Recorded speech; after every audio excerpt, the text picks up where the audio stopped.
With the draft, free agency, and significant trade activity behind us, not much is happening in the Carolina Hurricanes camp these days. So we thought we'd take the opportunity to answer your questions in a special StormTracker podcast anniversary edition. But before we get started, I wanted to give you a quick review of the past year at StormTracker and what a year it's been. You know, in September 23, StormTracker was launched as a new podcast covering the Carolina Hurricanes. But things took a while to get going, but around this time last year, we expanded the channel to include a bunch of new team members, including hockey savants Aaron and Katie, and of course our insiders, Nick Bass from Canes Prospects and Andrew Rinaldi from the Calder Times. Over the last year, we've achieved 25,000 views and added more than 2,000 subscribers. We've also seen a strong growth on our audio podcast sites, exceeding 250 downloads for the first time in July. Great stuff. Of course, none of this is possible without you, the viewers and the listeners. We can't thank you enough for taking the time to join us and support us during this journey. And I want to give a special shout out to the StormTracker team. Aaron and Katie, you guys have been amazing. And to Nick and Andrew for their awesome contributions, making StormTracker a preferred destination for Canes fans. Now, let's move on to the mailbag segment. Thanks so much to all of you who have sent in questions, and be sure to stick around to the end when we announce the 3 winners of StormTracker merchandise packs. As expected, there was lots of interest in lineup decisions, possible deals, and what's it going to take for the Canes to go ahead and win the Cup this year. Okay, so let's get started. Our first question comes from Tucker Blankenship. And Tucker says, is there a surprise wild card race Metro team this year in line with the 24-25 Columbus Blue Jackets? Katie? Well, the Blue Jackets definitely were a surprise last year when it came to the wild card and them missing it by, I think, just one game. It was a race down to the wire until Aaron's Montreal Canadiens stole that last spot and snuck into the playoffs. For this coming year, I definitely think the Blue Jackets will be in the race again, in the talk, but they won't be a surprise anymore because they were the surprise last year. The only teams that I would say would be a surprise if they make a playoff berth would be Philadelphia and Pittsburgh. And with where those teams are at right now, I'm just not seeing them really being in the conversation for very long this season. Pittsburgh has openly admitted that they are in a rebuild and that they are trying to do business with other teams. Right. They seem like they're pretty intent on being in that race for a top seed in next year's draft.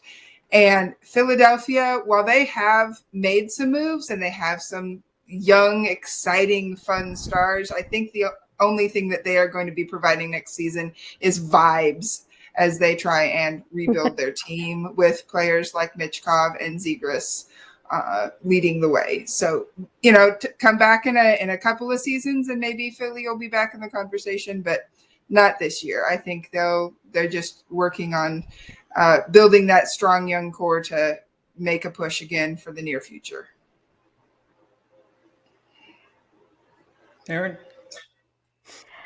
Well, I think that they're not really a surprise either in the sense that, the Islanders have made the playoffs a lot of years. But the Islanders are going through an interesting kind of retool. I think they could kind of be this year's version of the Washington Capitals in that, they are finally making some strides forward in their future. They have had an aging core for a long time. Now some of those players have actually moved on. Right. There may be more moves that they're going to be making during the course of the season. They're under new management. Everything is a little bit different for the New York Islanders this year. So I know that that's not going to, the Canes fans out there that have seen the Canes take on the Islanders in the first round year after year after year are probably not excited by the prospect of that happening again. But I do think that the Islanders are going to make a solid push, and I would not be at all surprised to see them be, if not one of the teams that's just going to make it in, but to at least make that wild card spot and get in there, even if they're not right at the top. So we'll see what happens. It's going to be an interesting year for them. Well, one of the interesting things we've discussed in the past is that most of these teams have done little to improve during the off season. There hasn't been a lot of movement. The free agent class, as we know, was pretty skimpy. So trying to get to the next level and get into the playoffs or get into that wild card berth is going to be really tough for the teams that were out. I just don't see them improve that much. And I know you mentioned Trevor Zegras with the Flyers. I don't have great expectations for Zegras, so I'm not sure that's going to help the Flyers a whole lot this year. And of course, as you say, with the Islanders, they've got Matthew Durish running the ship now, so he's got some work to do, I think, to get those guys back in too. But you're right; those are the teams that are on the bubble. They're the ones that folks talk about the most. And I certainly don't see Pittsburgh this year, and I fully expect we're going to see some more moves with the Pens. Kyle Dubas will continue to try to build his opportunity for the future with prospects and draft picks. So, I think it's going to be status quo pretty well this year, and we'll see how that plays out as well. Good stuff. Okay, second question was from Eric_K8, and Eric asked the question, which top prospect are you most excited about from the 25 draft? And who is someone you hope to see get a call up sometime this season? So, what have we got, Aaron? Well, from this draft, I mean, let's be honest, this was not the most vibrant draft class in terms of, having really great players all the way down into the second and third round, and the Canes, as usual, traded their first round draft pick. So, but having said that, there are some really intriguing prospects, and I think I've probably mentioned this before, but I think the one that I'm the most intrigued by is the overager, Charlie Serrato, who's playing in Maine. Yeah. This year, the intriguing thing for Serrato is he's going to be playing with Gavin McKenna, who is widely expected to be the first overall draft pick next year.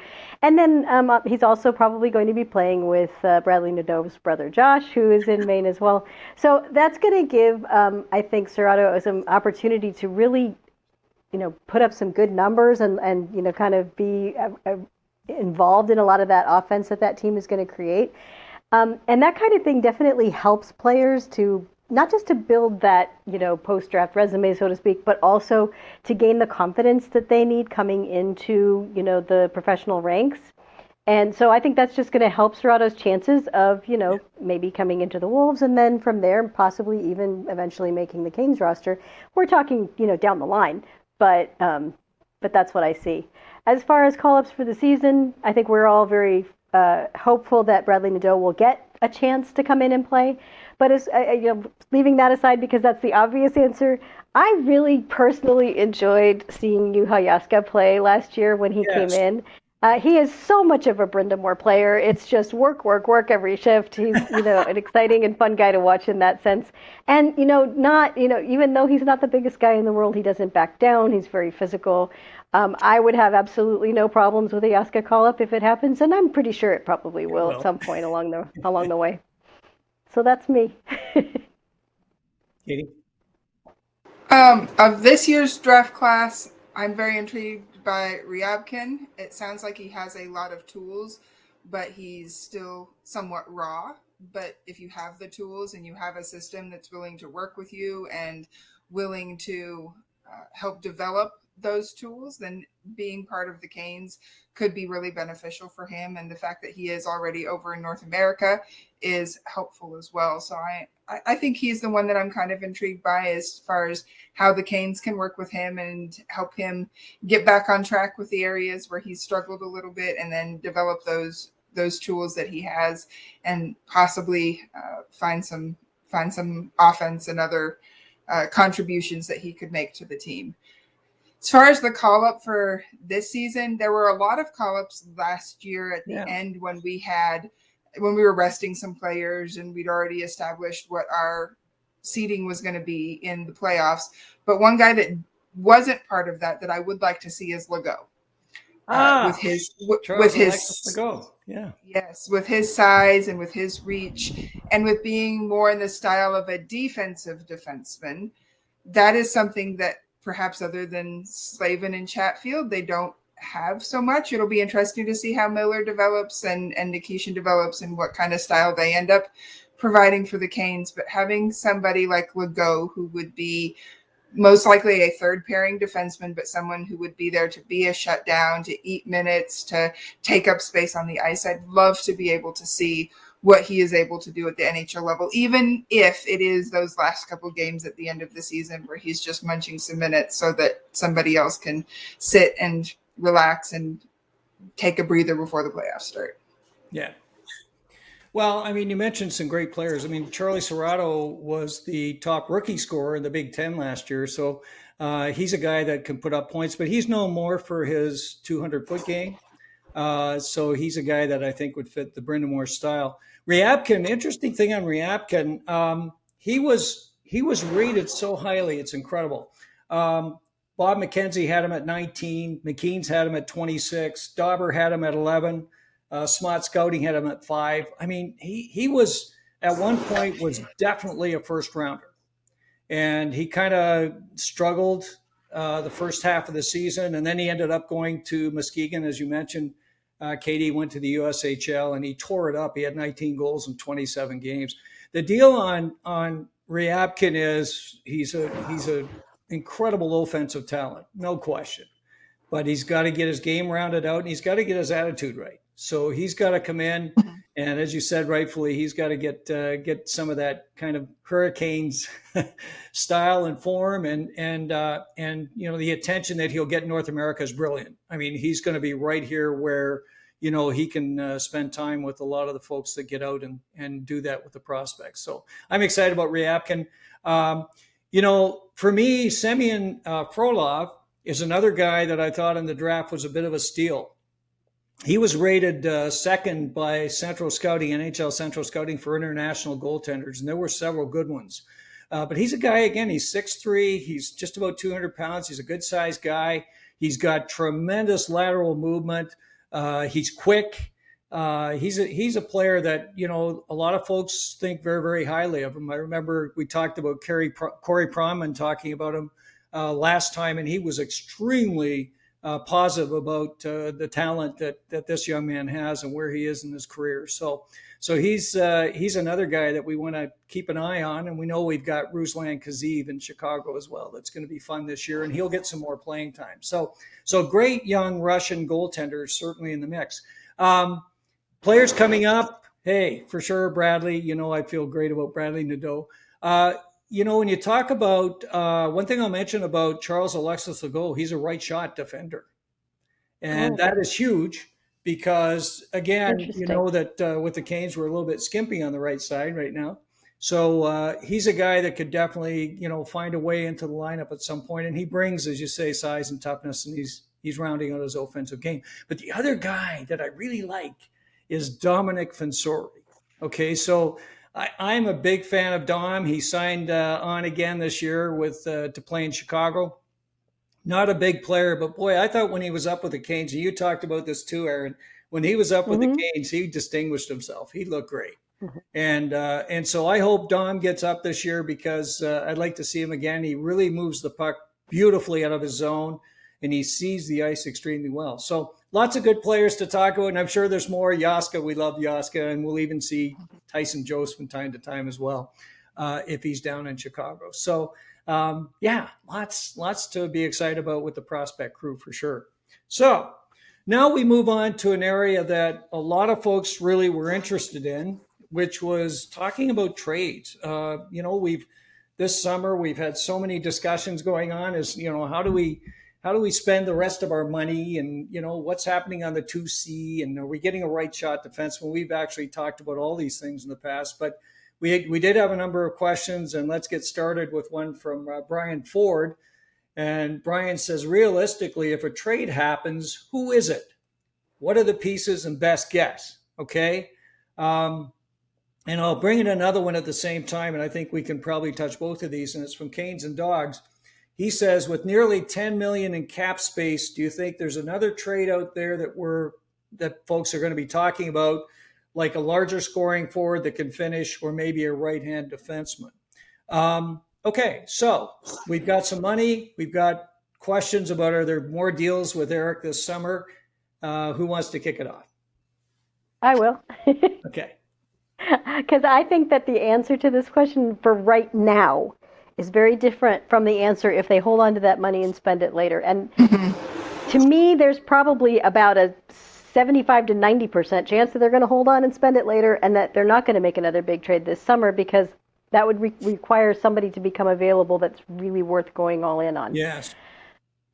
The one exception to this, because it's been around and the conversations have been swirling, we've heard the discussions on X, we've heard the discussions from analysts about what this team is up against, and that is if the Dallas Stars decide that they absolutely cannot afford to re-sign Jason Robertson. Right. I believe it's next season when he's coming due. Yeah. And if they decide that they're going to go ahead and make that deal now, then I think that the Carolina Hurricanes are uniquely suited to obtain Robertson, because we have Dallas's 2 draft picks for the next 2 drafts. We have their 2 first-round draft picks. If they want those firsts back, and it's going to be a big draft class, even if they're low picks, sometimes that can be leveraged, a couple of lower ones for a higher one. You might hang on to the lower ones because there's probably going to be value throughout that first round, the way that the draft class is shaping up. So, or they might want those picks in order to make a deal for a player that they really need in their lineup, because Dallas needs defense, So if they decide that they're going to trade Jason Robertson, I think the Canes would be their partner in that trade. I think that what they would be looking for would be primarily the draft capital. I think that they would perhaps expect a prospect to be thrown in along with that. Yeah. I don't see them wanting a roster player, which is another reason right now why that trade would make sense for the Canes, because even though the Canes would have then a few too many wingers and might have to make a subsequent move, the Canes are not looking to get rid of somebody who's slotted to start in the lineup right now. That's not something they have to do. We don't need to shed cap. We don't need to get rid of somebody. We don't need to move somebody. Other teams would be asking the Stars to take on, a contract, salary. And that's the whole reason they would want to move Robertson, is because of their cap space situation. So to me, that's the no-brainer. That's the trade. If there was going to be a, knock your socks off trade before opening night, it would be something involving Jason Robertson. Yeah. If it doesn't happen, there's a lot of other stuff that could happen during the season. Yeah, and we'll talk about that. Yeah. Yep, I would agree. I don't think the Canes can send both picks back, because with the deal with Miller, it was whichever is the better of the two between. So that's tied up. Yep. But the thing that you have to keep in mind is Dallas also made theirs top 10 protected. And so their top picks, they cannot trade for 2026, 2027, 2028, or 2029. All 4 of those picks are currently tied up because of that deal with Carolina. So I don't know if there's an agreement they can make with New York that says, yeah, we'll accept Carolina's pick regardless of what happens, so that Dallas can get their pick back. But they definitely have the 2028 pick that they could use. Sure. I'm going to disagree with you a little bit. I think that because of the cap situation and because of having too many wingers, Carolina would send Jackson Blake back in the deal. Right. Because Blake is on he is on an ELC. It's a low cap hit right now, and so it would not hurt their cap issues too much. So it'd open up that roster space to slide Robertson in, and it would send somebody back, which, I know a lot of people don't like talking about Mikko Rantanen these days, but if there was one player that Mikko Rantanen got along with well and was about to get physical over when he was mistreated, it was Jackson Blake.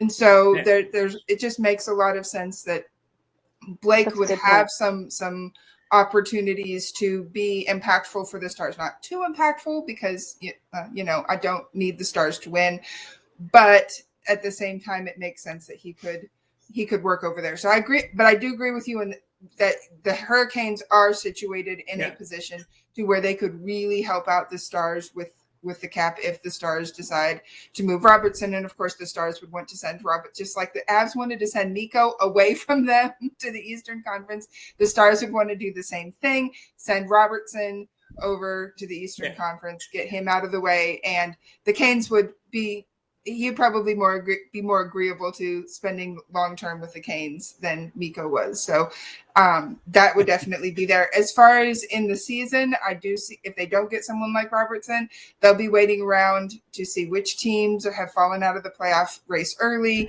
who has become available after that. Is it the rumors are going to swirl over Pettersson with Vancouver again. They're going to swirl all around 5 different players on the Sabres because that's always what happens with the Sabres.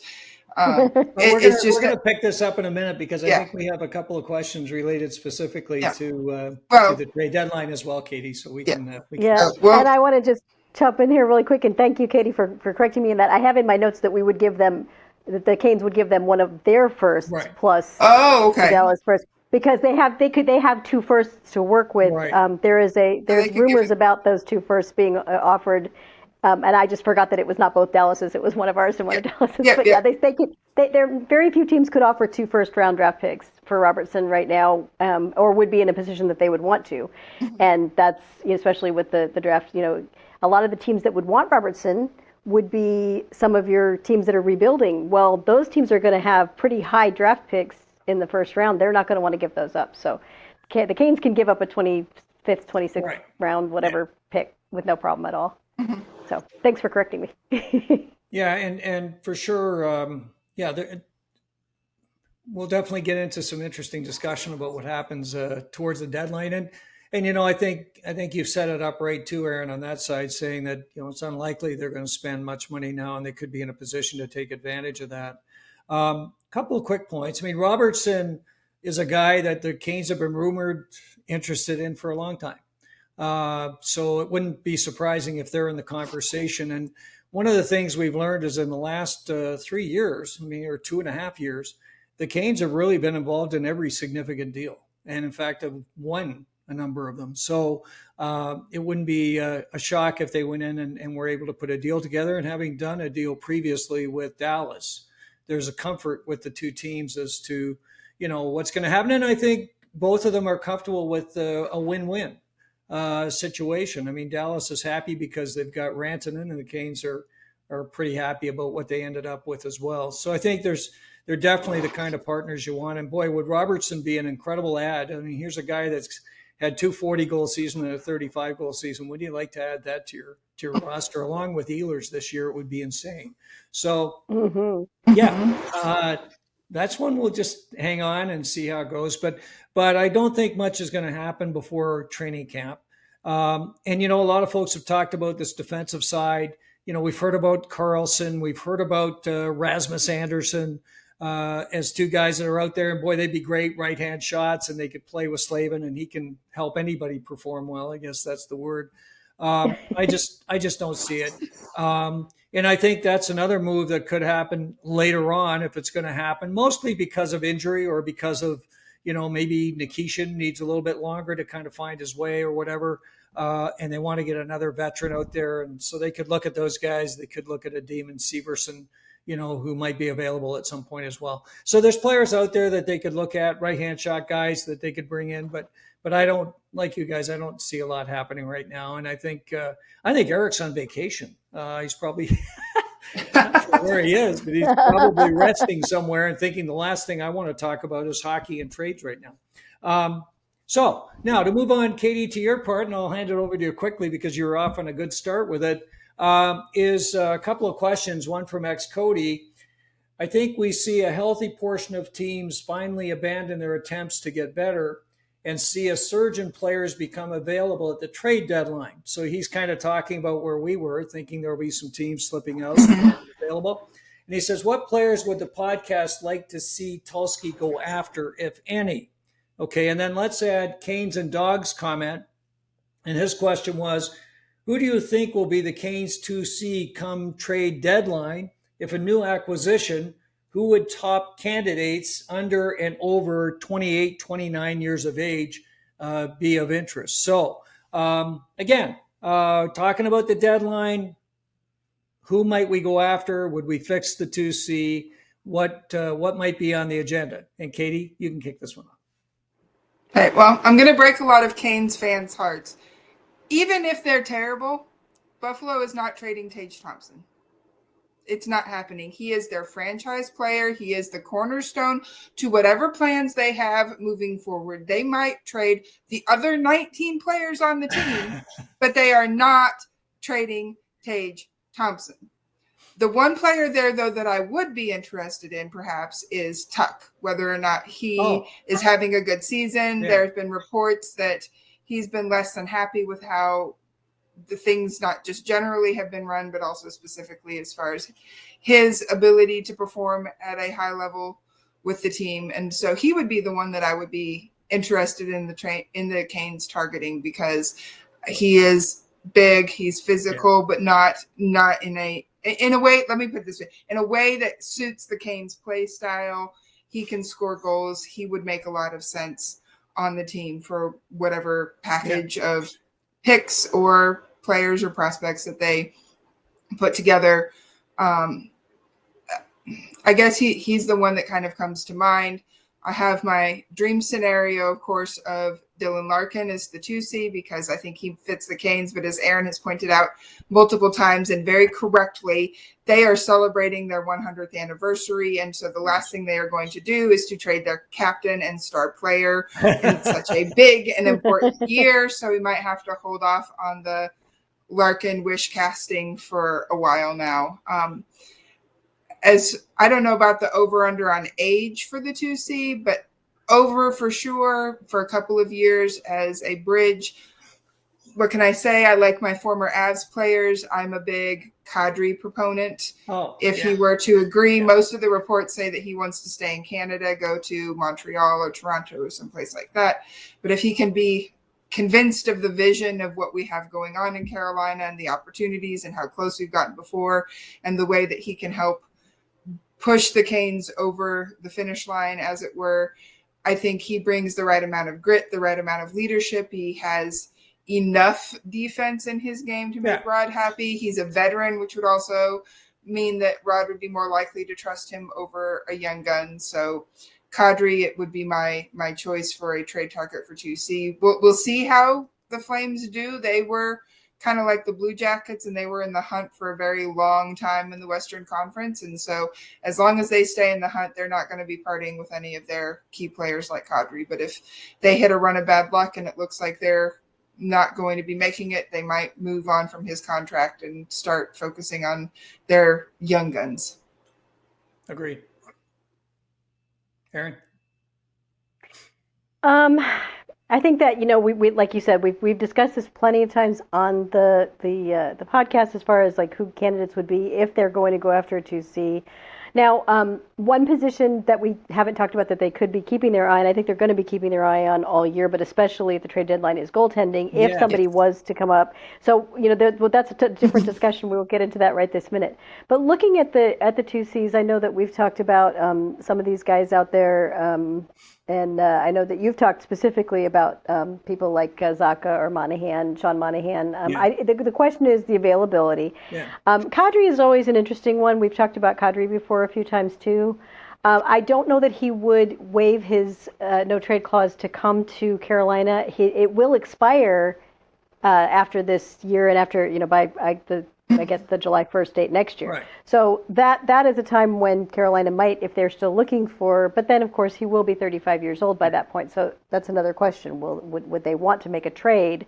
Because he would still be under contract. They would have to be a trade. They're not going to be signing a free agent. Right. So I don't know if I see that being their move, given some of the other moves they've made in terms of players that are reaching that age level. Now, I know this is going to come out of left field and nowhere, but one team that I think is not necessarily on our radar because it's not an East Coast team, but a team that may be facing the realities of a rebuild sooner than they think they will, or sooner than many fans think they will, is the LA Kings. Okay. The Kings are in a position where they have an aging center core. Yeah, they do. They do have Quentin Byfield. He's their young guy, and he's certainly very promising. But with that, they have Kopitar, they have Deneau, I could see an interesting kind of situation if the Canes decided that they wanted to do this. I could see them perhaps making an offer for Philippe Deneau because he fits the style of centerman that the Canes have had for so long in Jordan Staal. It would be an unusual situation. I don't know. I have no idea if the Kings would be willing to move Deneau for a younger center, but it's possible that they would.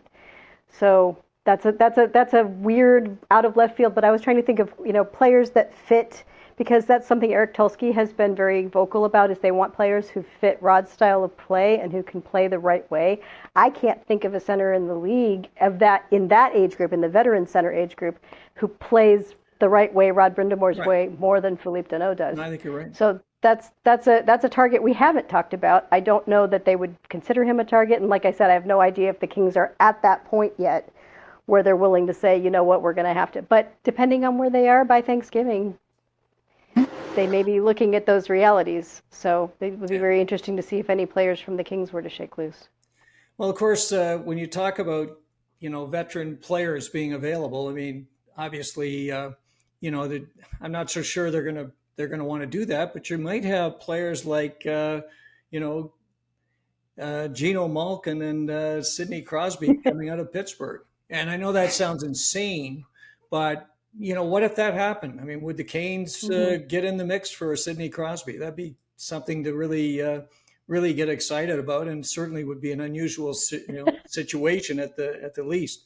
And I know we keep hearing he wants to finish his career there, but who knows? As the season goes on, it might change. Couple of things I wanted to throw out. I've talked about them before: Elias Lindholm and Pavel Zacha. If the Bruins are out of the playoffs, which I think they will be this year, I fully expect those guys will be available. We know what we're getting in Lindholm. Of course, he had been here before. He's struggled the last couple of years. He's had a 47, 44-point season. But he's a defensively responsible guy. He's outstanding in the faceoff dot. He's been greater than 55% the last 3 years. Here's a guy that, right shot, he would fit like a glove.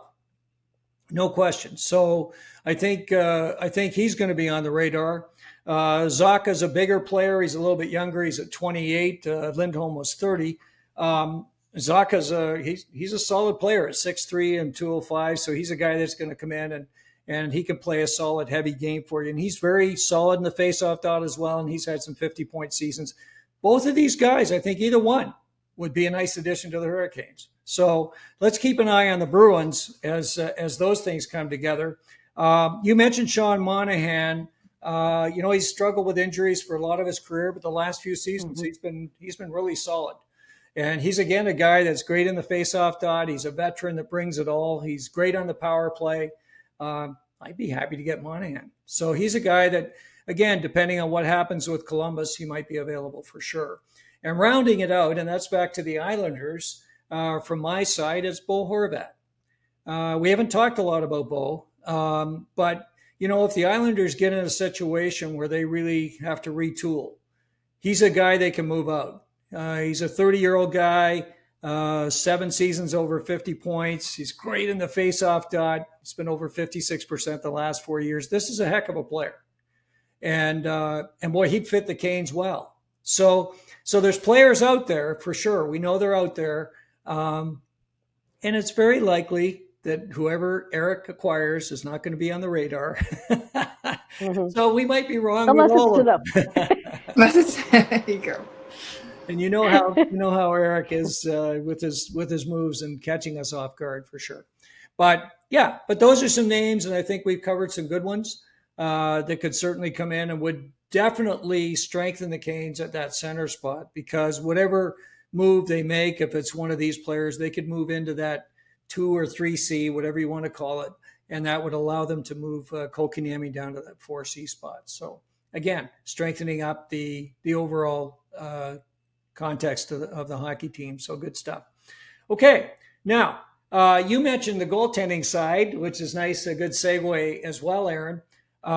Caleb Herrera had a question. He said, what are the realistic expectations for Kochetkov this season? With Freddie's contract expiring after this year, is this the season for Pyotr to prove he can be the starter? And if not, what does the organization do if he isn't able to take the next step? So Why don't you kick that one off? Katie, you've got some thoughts on Kochetkov, I know, so I'll hand this one off to you. Yeah. Technically, I think last season was the season that Kochetkov should have shown that he was ready to take the starter's role, and it just didn't quite happen. You felt like he'd have a couple of games and then it'd fall off, and then he'd have 3 more games, and it wasn't quite there. He had another concussion that he had to battle through. So this season is going to be really big. It's going to be the season where he has to step up and show out.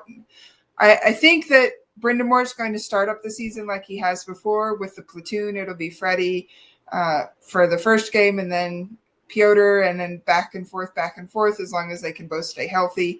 And then that's the big question, is if they stay healthy and they're both playing well, do you change anything? If you don't change anything, he's not really going to have an opportunity to say, yes, I'm the starter, but he does need to show that consistency. He does need to have a save percentage that is above 900. He needs to have a goals against that is in the low 2s. And especially show that confidence that we know he's good on the high danger stuff. He's athletic. He has good reflexes, but he needs to have the positioning and needs to be dialed in enough for those soft goals that he unfortunately has become known for, those medium danger shots that he should be stopping on a consistent basis. Yes. So I think it's there. I think he's going to have the opportunity. It all depends also on how long Freddie lasts. Can Freddie get through an entire season? If he can't, was Pyotr going to be there to pick up the mantle of responsibility? I certainly hope that doesn't happen with Freddie, but if it does, that Pyotr's a little bit more prepared this time to take the burden on himself and run with it. I agree with you, Katie, and I think that one of the things that is really going to help us to see Kochetkov at his best is the improvements that the Canes have made on defense. Just I'm not the biggest for looking at defensive statistics, but I do occasionally, listen to people who do. Yeah. I don't think people realized how much of a detrimental effect some of the softness and weakness in the Canes team defense, and especially coming from the defensive core, had last season. It was not Canes defense. It was still better than the average because, we have a great defensive coach and we have great players, but there were a lot of weak spots. And there were a lot of those situations where, you're trying to get the puck out of the zone and somebody, I'm not going to name names, they've moved on, but somebody, there's more than one, let's just say, somebody would give up a really weak giveaway, and I think those are the kinds of shots that Pyotr has had an unfortunate tendency to let go by, because when you're used to your defensemen being able to smother those opportunities all the time, and then all of a sudden they just don't, that's a different way that the game is suddenly being played in front of you. Now, I'm not taking that responsibility away from Kochetkov. He still has to make those saves when they happen. When those turnovers happen within, a few feet of the net, and you have to be on your toes and be able to get that. But I think that improving the defensive core is going to make it easier for Kochetkov to rise to the occasion and shine and make those saves, because he's not going to be seeing them so frequently, those kinds of opportunities given up so frequently. The Canes are going to be doing a better job this year. I really believe that, of not allowing those chances to develop like that in the first place. So that, I think, is going to help. And then I think the other thing with Kochetkov is just, I love that he's putting a lot of things out there on Instagram about his gear and the stuff that he's doing. I don't know if you've seen some of that, Katie. It's been really cute. But this is a player who is very much dialed into what he needs to do his job well and what he wants to improve on and how he's going to improve. So I think when you have that mindset and that attitude, good things are going to happen. He's going to put in the work, and he's going to do it. And to me, the bigger question is just, because we all know that Freddie is a great, great goalie when he's healthy. So the question is the same that it's been for the last several years: is can he stay healthy for the season, and especially can he stay healthy for the playoffs when he's most needed? So that will be where we'll hit the trade deadline, and we may be going in for a goaltender more than we care about 2C by that point. We don't know. So. Well, for sure. And don't forget the Canes have 2 number 3 goalies under contract. They have Caden Primo, who, here's a guy that a lot of folks think he can be a player. So we're not sure what's going to happen with Caden. He could step up and be a factor. We've got Amir Miftakov. Maybe he's going to get a friendship with Pyotr, and that's going to help Pyotr as well. In any case, there's options for the Canes, but I kind of agree with you on this too, Aaron, that as they get to the deadline and certainly heading into next year, they're going to have to bolster goaltending. I think they're going to have to pick up another guy because Freddie's very likely going to move on in any case. And, they've got to start looking at what's available. And if you look at the unrestricted free agents, you've got some interesting ones. I mean, Philip Gustafsson with the Wild. He's a guy you could try to pick up. He's 29 years old. He's got a career .923 save percentage. This is a good goaltender. He would be a great one to acquire. Ilya Sorokin, if the Islanders decide they're going to fall on their sword and change things up a little bit, maybe we get Sorokin and Horvat. But Sorokin is another one. He's got a excellent .917 save percentage for his career, and he's a guy that again just 29 years old. So if the Canes decide that they're going to shore up the goaltending, my feeling is it could very well happen at the deadline. And again, depending on where Freddie is and what's happening with Pyotr, but I don't see them going into the playoffs this year with concerns about goaltending. I'd be very, very surprised. So yeah, a lot can happen there. Like both of you, I'm looking forward to Pyotr kind of taking the mantle and running with it. He's shown he had that. Remember that period? I think it was 4 or 5 games. He was absolutely lights out, like ridiculous numbers. And he had a stretch where he was one of the top goaltenders in the National Hockey League. And I think what he needs to do now is he's got to find that consistency. But he's definitely got the talent.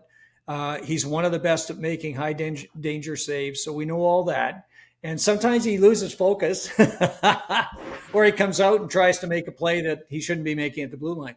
But anyway, lots to consider with the goaltending. And again, we'll follow and see how it plays out. Now, the interesting thing this year, too, of course, Freddie will be at the Olympics with Nikolai Ehlers, both representing Denmark. So we'll see how that plays out. We'll hope that, if he goes over there, he has a good run and comes back ready to run through the playoffs. So good stuff. Okay, let's move on to our next question. This one. From ex-Cody again, and he sent in a number of questions, which I think are great. An extremely concerning situation is looming soon, with Staal about to age out. We all remember the horror of seeing Rod's body fail on him all within one season. So he's talking about Rod Brind'Amour.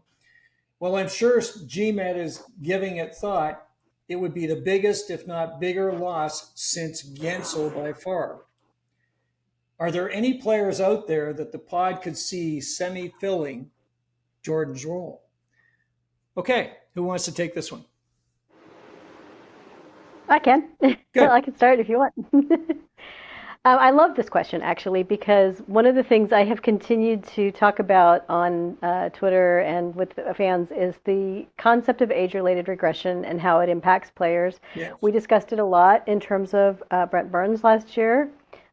We've discussed it in context of other players, maybe that when we look at a player who's a target for the Canes, well, are they really? Because after all, they're already reaching this age. But so I love that the thinking is there. They're thinking proactively about what do we do as players hit that point, because all players sooner or later will, and it can happen any time as early as the age 32 season, all the way up into guys like Staal that keep going past 35, 36, 37. Jordan Staal will be 38 at the beginning of this season. I think that there's a good chance that he has another good year. Burns certainly did, and we have another guy that is just as committed to putting in the work and having that, especially in the gym. I don't think there's any major concerns about Staal having an issue this season. Right. Anything can happen, but I don't think it would. But down the line, age 39 season, age 40 season, somewhere in there, you're going to see a Jordan Staal who cannot continue to play as heavy a style and the number of minutes Yeah. that he plays. Yeah. And his minutes have actually already been reduced over the last 3 seasons. He went from 18 minutes 4 seasons ago to 16 3 seasons ago, and then these last 2 seasons have been around 15 and a half. So they're aware that this is happening. This is not something that's going to catch them by surprise. For me, I think that the most likely candidate to step into Jordan Staal's role, if not his shoes, because that's not possible, would be Jesperi Kotkaniemi. And I think that that is the reason that, in spite of Kotkaniemi's struggles for consistency and and the things that we've talked about, that he's still a member of the Carolina Hurricanes. Yeah. If they trade Kotkaniemi, they will be bringing in a 2C, but then they will also have that looming hole at 3C that they will know that they will have to deal with. So there's going to have to be more than one move made if they decide to do that. So to me, there's no question that Kotkaniemi can play a 3C role. He may not do it the exact same way that Jordan Staal does. I think that, like Tom said earlier, you said this, the pure shutdown centers are becoming a rare bird in the NHL. You don't have them as much, just as you don't have as many pure shutdown defensemen in top 4 roles. You have pure shutdown defensemen down there in the bottom pairing, Right. but you don't see very many Jacob Slavins coming along who are just so good at shutting down the opponents, but not necessarily also generating a lot of offense. So I think that that's going to be the way they're going to go. I don't see a reason why they would change that now. In fact, I think the whole point of signing Kotkaniemi as early as they did was to begin to groom him for that role, with the hope that maybe he could also play 2C instead. But if it didn't work out, this was plan B, and I think it'll be plan B. So that's my thought. In a straightforward way, I agree with you, but I'm going to take a slightly less straightforward path and say that I also think that the heir apparent to Jordan Staal is going to be an in-house heir apparent, because if we all recall, when Jordan Staal joined the Hurricanes, what role did he play? He was the first line center. Yeah, he was the top center. Yeah. He was the number one. And as Brind'Amour likes to say many a time, and that we have to repeat, he does not number his lines. He has certain roles for people as they come through. And so it's more about filling Staal's role as who is going to be the center that he puts out and trusts to take those top matchups to go against other teams' best players. And just as Jordan Staal was the 1C and evolved into his current role, I wouldn't be surprised if Brind'Amour would look to Sebastian Aho to do something similar. It would be a little bit of a adjustment for sure, because you're asking for your top offensive producer to take a more defensive role. But we know that Rod's already comfortable with Aho doing that. There are a lot of times when we're playing the Maple Leafs that it's Aho's line that's out against Matthews, not Staal's line. So when we're playing the Devils, it's Aho's line out there against Hughes' line in order to negate the speed and the quick transitions. So I think the heir apparent to Jordan Staal in role, perhaps not in title as far as 3C, but in role will be Sebastian Aho. And that would also translate into, once Jordan Staal retires, the captaincy also most likely transferring to Aho as well. So exactly how the lines are numbered, 1, 2, 3, that's anybody's guess, 2, 3, 4 seasons from now, whenever Staal retires. But I do believe that it'll be Aho that takes over that responsibility and that role, because he's already a penalty killer. He already does shutdown work. He already has a 200-foot game. So it will be Aho that takes over for Staal. Well, that's interesting. Of course, he would have likely Seth Jarvis, who was one of the guys with the dads on that tough checking line. So he's a guy that definitely can get it done for you. It's very possible. I think the challenge the Canes are going to have, if they want to do that, I think that's going to affect the offensive output from that line for sure. But the bigger challenge is, can they find some centers to fill those other spots to kind of pick up the offense and kind of, if that's going to be your heavy lifting line, what lines are going to do the serious scoring for you? So I think it all depends on, Can they craft a deal to get some of these players we talked about? Look, if they bring in a Jason Robertson and they can bring in one of these centers we've talked about, sure, they can definitely make that work. And an interesting thought I've had, and I know I've talked to you about this before and had some queries about it, is what about Skylar Brind'Amour in all of this? Is he a guy that could come in and play the fourth line for you and play some tough minutes and do some heavy lifting defensively, as well as he's very strong in the faceoff dot. So, he's got his dad's pedigree, and, Rod knows what he's going to get when he throws Skylar over the boards. Is he a guy that might have a future with the Canes? So there's a lot of moving parts here. Obviously, as Jordan goes out, I mean, he's clearly the number 2C right now, and he's playing big and hard and heavy minutes. Somebody's got to pick that up. And, as you said rightfully too, Katie, Aho plays equally as much in that tough zone. And he's thrown out against the other top lines. So those two guys get all the tough work in terms of defensive work. And for sure, they're going to need to come up with a top centerman somewhere in the mix to either support Aho or, to take another role. But yeah, going to be exciting to see that. I'm absolutely pleased with the way that Jordan's been playing, but he's not going to continue to do this. Okay, we're going to move on to some more generic questions and have a little bit of fun with these now for a minute. Mark Puja says, how does Rod Brind'Amour and his coaching staff get measured for the 25-26 season? There's two paths that I'd like you all to take. Okay, so here's the first one. Measured against Tom Dundon's business strategy, okay, or measured against cup competitiveness. To date, Rod Brind'Amour is 0-3 in Eastern Conference Final Series and 1-12 with a total win-loss record. So, what are we thinking with this? Is it about Dundon's business or is it about competitiveness? Who's got this one? Okay, I'll take a stab at it. As far as Dundon's concerned, I think as long as the Canes are putting out a competitive roster that is working hard, he understands that there's only so much you can control. It's not like if he spends X number of dollars, that's going to guarantee them a cup.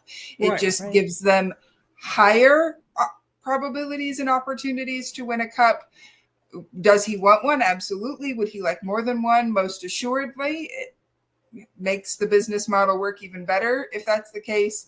But I do think that he is enough of a realist that he's not just going to throw his hands up and say, I give up on this hockey thing if the Canes keep going deep in the playoffs but never win the cup. As far as Brind'Amour and his record, again, it really kind of depends. Each one of those losses in the Eastern Conference Finals was a different set of circumstances that both he and the Canes were looking at, especially that first one. They just made it into the playoffs recently, and so going that deep was considered a huge success.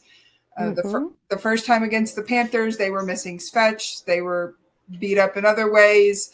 All of those games were really close. And then this last year, we all know what happened this last year. So they're individual circumstances. I do think that Brind'Amour does need to find another level in his coaching, especially as far as it comes to offense, that you can't just earn a Stanley Cup by throwing it in and hoping to forecheck and get the rebound and create offense that way, that there does need to be a higher skill aspect to the Canes' approach to offense. And I hope that his partnership with Tulsky is starting to craft that, with the acquisition of Ehlers and Miller being the starting point this season for that particular philosophy and move forward. But again, circumstances are what they are. What if we get to the Eastern Conference Final and a major player gets hurt again? You don't put that on Rod. But if they get there and they're still trying to do this, they try to play the same way against whoever they're facing off against as they would against the Sharks or the Ducks, then you got to kind of wonder what's going on there. So are there some circumstances in which it would be a concern or a move forward? Yes, but those would have to be some pretty exceptional circumstances for anything to change. And I think that most GMs and most business owners would be thrilled to have had a coach like Rod Brind'Amour get them not just into the playoffs, but going at least 2 rounds in just about every one of their playoff appearances, having 3 conference final appearances over this, what is it, 7, 8 year stretch. It's an incredible accomplishment because all of that is, ticket sales and revenue that goes pretty far. You're not just talking about they've made the playoffs once in this time period. There are teams right now that would die to have had the playoff success that the Canes have had, even if we're at the level now where we're saying, well, it's not success until they win the cup. And that's natural for fans to make that adjustment. So from the business model, I think it's doing great. Um, I would agree with Katie that I'd like to see some evolution for the next step. I do think that, yeah, the circumstances, players getting injured, the defense core. I mean, we had 2 rookies in on defense this year. Yeah. There was just a lot. But then you also have to look at Florida and how they're managing to win and what they do. I think that the biggest change or the biggest advancement I'd like to see from Rod Brind'Amour is I really do believe that the Panthers in general and Paul Maurice in particular has his number a little bit, and that he needs to find the ability to stay calm and consistent and not start scrambling lines and throwing different pairings out there just randomly because they're losing against the Panthers again. I think we saw a little bit of that panic in the 3rd round this year, and I think it was one of the TV analysts pointed out that in Game 5, when the Panthers started out down 2-0, the players and the coach were all completely relaxed on the bench, laughing, chatting with each other, and the Canes were the ones gripping their sticks and looking, panic-stricken, even though they were ahead. And that really tells you kind of the mindset that where they're at with this particular rivalry.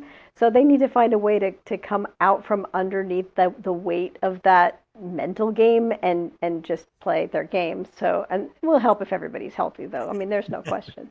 So I think that we're ready for them to take the next step. I think we all want to see more aggression in the offensive zone, like Katie was saying. I think we're going to see that because they acquired Nick Ehlers, who is very, very good at transition offense, and they acquired Keandre Miller, who honestly is extremely good at exiting the zone with possession. Yes. This is something the Canes are surprisingly bad at doing. So I'm really looking forward to seeing the difference that those two are going to make. No, for sure. And a couple of quick thoughts. Look, the Carolina Hurricanes value has increased exponentially under Tom Dundon. So he's a pretty happy camper right now. He's seen his investment grow substantially, and that's an understatement. He's making a massive investment around the Lenovo Center and with this new project he's got going. So he's going to want a cup. There's no question. At some point, he's going to say, "Hey, something's going to have to change here." And I'm of the opinion that it's probably not that far out. I think if Rod comes up short again this year, I think there's going to be some very hard discussions going on in the Canes, management group, because he's giving them the money, he's giving them the opportunity to go do it, and these guys have got to step up and they got to make it happen. So I think that's the other side of this whole discussion. Is at some point, Mr. Dundon is going to say, I think we need to do something here. So let's see how that plays out. Okay, let's do another one. Whaler Kane says, if a line of Ehlers, Aho, Jarvis has success during the regular season, do you see Rod keeping them together once the playoffs start? In the past, he's been reluctant to have 3 smaller forwards together in the playoffs. And then there's Florida. And with a similar question, ex-Cody says, we saw chemistry between Svechnikov and Aho building steadily towards the end of the season and playoffs. Does the podcast think we will see him with Aho and Ehlers instead of Jarvis? So, what do we think about that? Aaron? I think that it's a good point because, yes, Ehlers, Aho, and Jarvis is not a big line. Right. I think that you can say, you can look at the Tampa Bay Lightning's line with Point, though, and say, well, there was a line there that was not too much bigger, Right. and they were involved in a couple of cup wins. So it's all going to depend on how they gel and what kind of chemistry they have, and whether or not, we see just a huge leap forward in scoring and, without giving up too much going the other way. Or if maybe there's some defensive stuff that needs to be dealt with and addressed, or some physicality issues, if they're struggling in the regular season against heavier teams, that's going to be the kind of thing that they're going to look at for the playoffs. But I did like Svech with Aho during the playoffs this last time around. Sure. I thought that he did very well. Yeah. I think that the key to Andrei Svechnikov is simply allowing him to play the power forward game wherever line he's on. And, if he does that and he becomes comfortable in that role, then that gives them a great option to move him up there when he's needed. Yeah.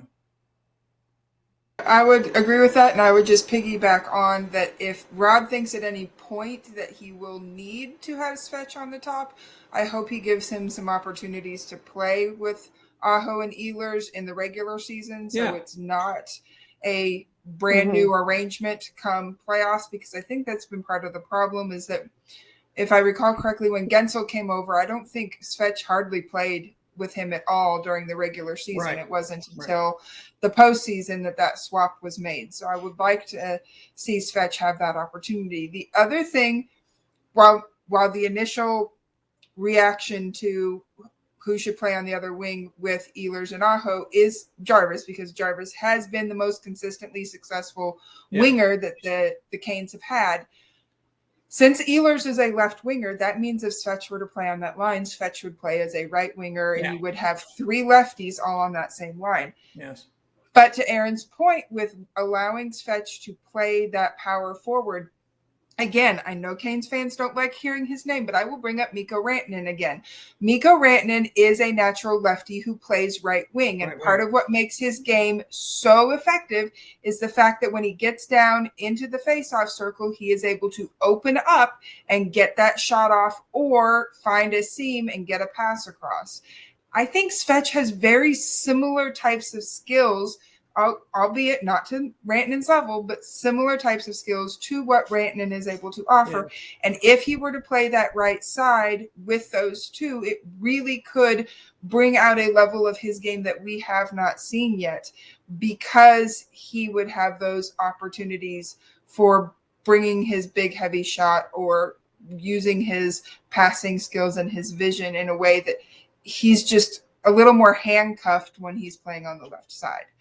Yeah. So I that's what I would like to see. Oh, Aaron, you have something that you want to... I want to jump in on this, because a lot of people say, well, gosh, you don't want a winger to play on their off wing, because, but that's not necessarily the case. Like you're saying, a winger can play on their off wing. It's not the same as defensive pairs.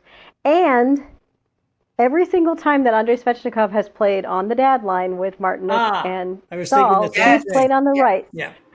Staal and Martinook both went from around a 30-point pace to finishing the season with 36 points, because Andrei Svechnikov was directly involved in at least 5, if not all 6, of those extra points when he played with them. Yes. If he can produce like that on his right with Jordan Staal and Jordan Martinook, there is no question in my mind that he could produce well with Ehlers and Aho on that line. So that could be a really intriguing thing to see.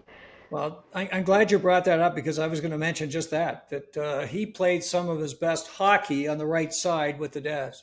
And it was really effective, and actually turned his season around at that time.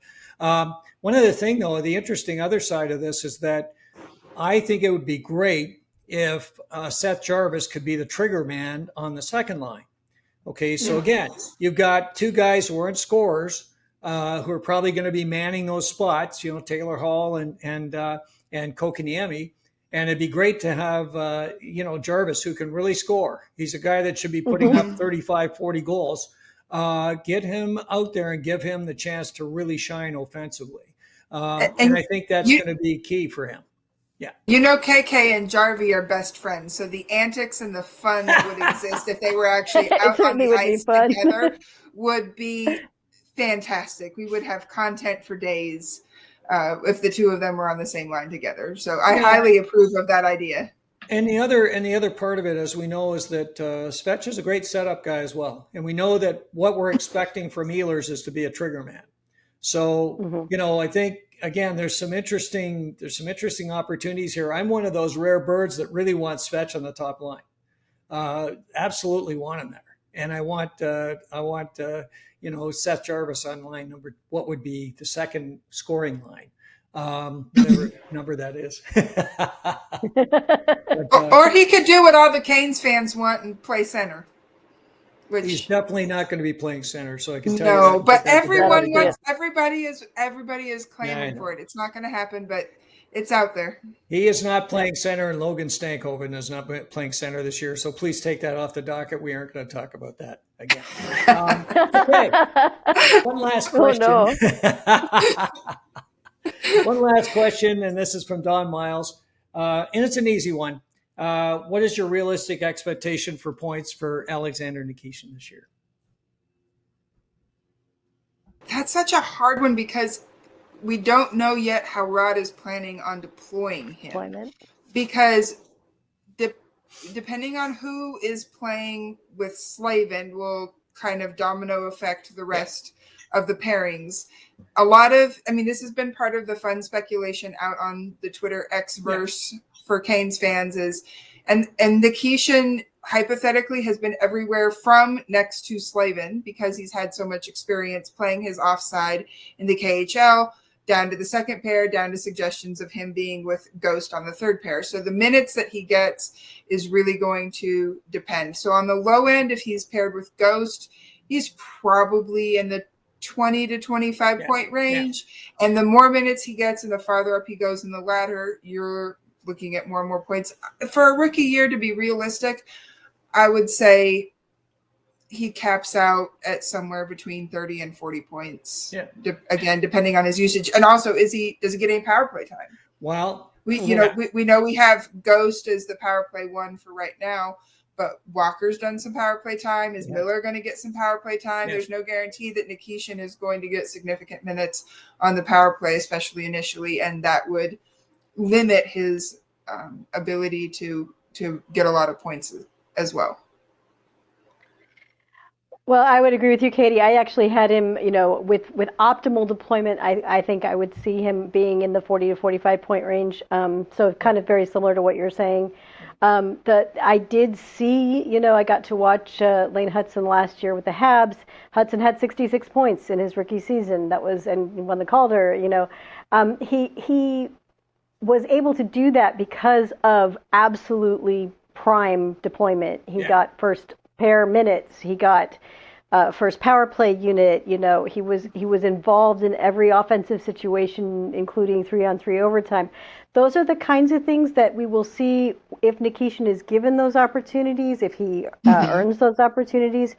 He could boost it above even my optimistic expectations. Yeah, sure. But you're going to have to see where he fits, first of all. And I think that we know that Brind'Amour is more conservative, and the team is in a different position than the Habs are in. So he's going to be more conservative about where Alexander Nikishin is deployed at first, at least, because he's not going to take either. He's just not going to put a rookie into those situations right off the bat. Even though, to me, Nikishin is an unusual rookie given his age and his level of pro experience. We're not talking about a kid coming out of college. We're talking about somebody who can really play the game. Yeah. So it's going to be really exciting to see, actually, where he ends up, especially through training camp. I think training camp is going to be the real eye-opener for us as far as how Rod is seeing these guys and where he wants them to be. So can't wait. And I think, I'm feeling very strongly that he's going to be the number 2 power play point guy. Let's face it, he's an offensive juggernaut. He was a 50, 60 point guy in the KHL. And it's a different league, but he's a guy that can put up points. And if you watch the highlights, you see just the kind of moves he can make. He's very slick out there. He's very smart with the puck. So I think he's going to drive some points on the 2 power play unit. I think too, with Nikishin, back to your point, Aaron, I think as the season goes on, if he starts to really find his game, and it's going to take him a little while, but he's a guy with a high ceiling. He's a guy that once he really starts to get it, he's going to want more minutes and deserve more minutes. So, then Timmy Gleason's going to have some challenges saying, what do I do here? and where do I play? So it's going to be exciting, as you say. It's going to be a lot of fun, and we're really anxious to see once he's got a chance to kind of spend some time here, get a little bit better with the language, get more comfortable with all the barbecue spots around the arena and so on. That we're going to see some great stuff out of Sasha, as he's called, Alex, Nikishin. So lots of fun there, and again, exciting stuff this year. There's so many cool things, so many stories, undercurrents that we're going to have fun with through the year, and that's definitely one of them. So that wraps up the mailbag segment, and boy, lots of very, very excellent questions. And to the folks who sent those in, thank you so much. We've had a great amount of fun answering them, and I hope that some of them, the answers were kind of what you were looking for. So, Katie, we've got a chance to announce some winners for some StormTracker merchandise kits. We've got they'll be receiving a StormTracker T-shirt as well as a StormTracker mug and some other stuff, and become part of the StormTracker army as we go forward, and we really look forward to that. So let's see who our winners are going to be. Number 1. And there goes the wheel. It's spinning. And the winner is going to be... Hey, Whaler Kane. Wow. Nicely done. That's great. Okay, so we've got the first winner. We got 2 more to go. Let's spin that bad boy.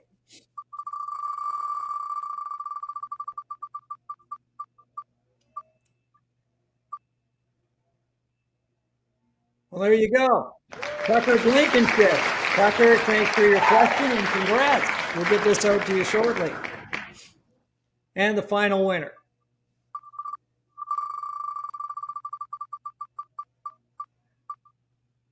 Well, it's going to be Cody. And that's great because Cody, thanks for your questions and congratulations. To all the folks who have who've won today, please text me directly, or either Katie or Aaron if you've been communicating with them. And we'll get your address and some information where we can ship that out to you right away. But again, congrats to everybody. And I hope you'll enjoy the StormTracker kit and wear it with pride. So, okay, as we wrap up, I thought in our closing comments today, we'd maybe look back at the last year and maybe what we thought about it, what we liked, what we learned, and what we might look forward to in the coming year. And I thought I'd give you ladies a chance to wax lyrical on this. And why don't you kick it off there? Well, for me, the funny thing looking back on last year is just how much you had to twist my arm to get me to agree to do this. I was not sure at all that I would be able. I mean, people had asked me a couple of times before if I would, come on as a guest on a podcast. And I had a less than great experience with trying to do some broadcast stuff in college way back when. I was not at all good at it. So I was really shy about trying this and not sure that I would enjoy it or that anybody would want to watch it, if I was on it. So it's been really great to be able to get over that and to enjoy this process with you guys and get to be comfortable talking not just to you, but to our fans, and just, finding this to be just as satisfying a form of communication as written communication, because written is always my go-to. So it's been a great experience. I think I've learned a lot from it, and I've learned just how connected Canes fans really are, how much they want these kinds of things. They want to learn more about what's going on. They're interested in these topics of conversation. It's an unusual fan base for a small market, because in a big market you have a lot of these kinds of things. You have a lot of media outreach. You have a lot of small podcasts and big ones. You have plenty of opportunities to engage and interact. And I think in the smaller markets there's not that many that have this much going. So it's been great to see. It's been great to connect with fans and with other podcasts, and just to see all the different options that are out there for Canes fans to connect and to learn more about the team and get beyond the, like Tom likes to say, peel back the onion, to find out what's going on in the world of Canes and Canes fandom. So I've enjoyed it a lot. I've loved being with you too, and it's been just so much fun. And just to finish up, what are your wishes for the coming year with StormTracker? I just want us to keep being able to engage fans in conversation. I hope that some fans will, don't be shy, come out there in the comment boxes, challenge us, tell us, you want to see more of this or less of that, or you don't agree with something. We're happy to discuss it with you. And so I hope that we can organically grow a little bit more that way and just have, some good ideas coming from the fan base about what they'd like to see from us, because we're happy to. I mean, as this mailbag episode shows, we're really happy to engage with you guys and find out what you're interested in and talk about what you want to hear. So that would be my hope. Great. Katie?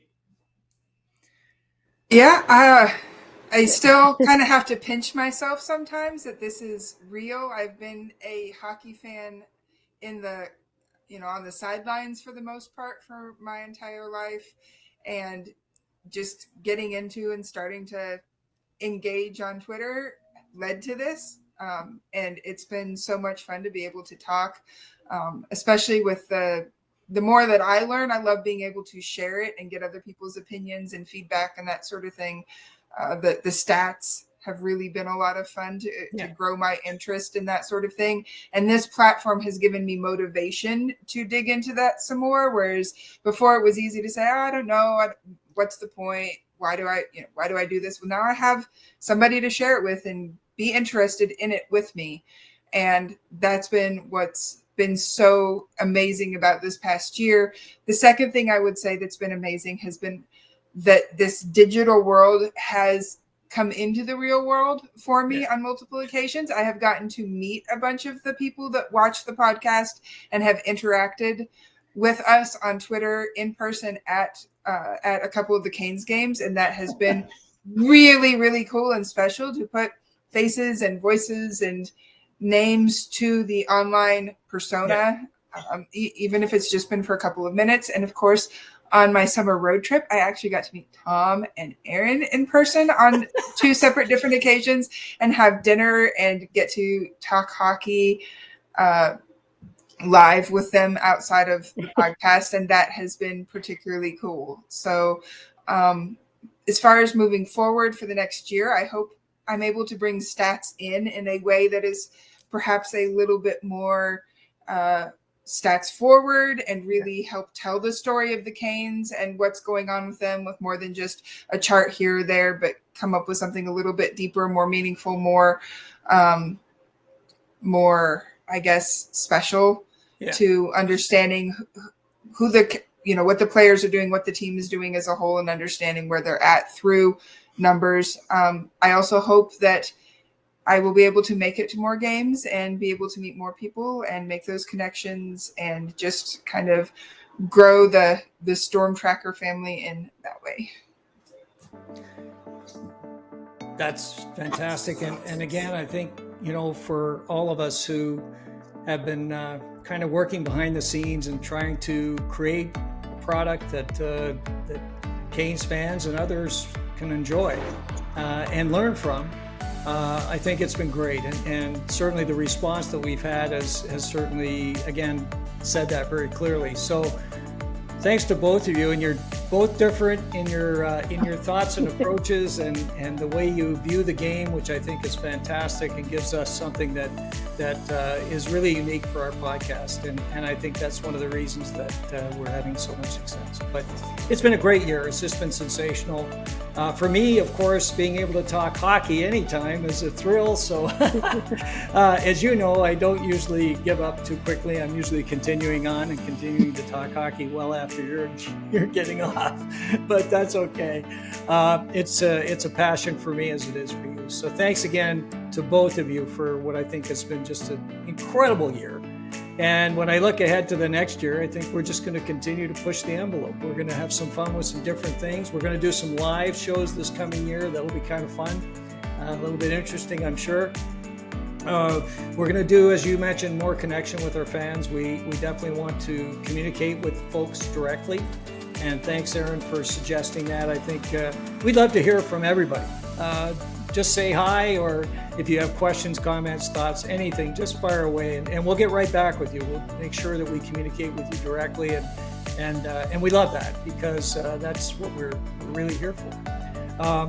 And again, the other thing we'll try to do this year is we'll add some more interesting guests. We were fortunate to have some folks on last year.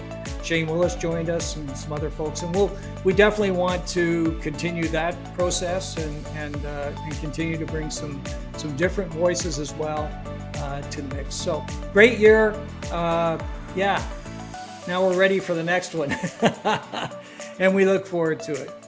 As always, for those of you who've been watching or listening, we really appreciate it, and we look forward to continuing to tell you the story about the Hurricanes in the coming days.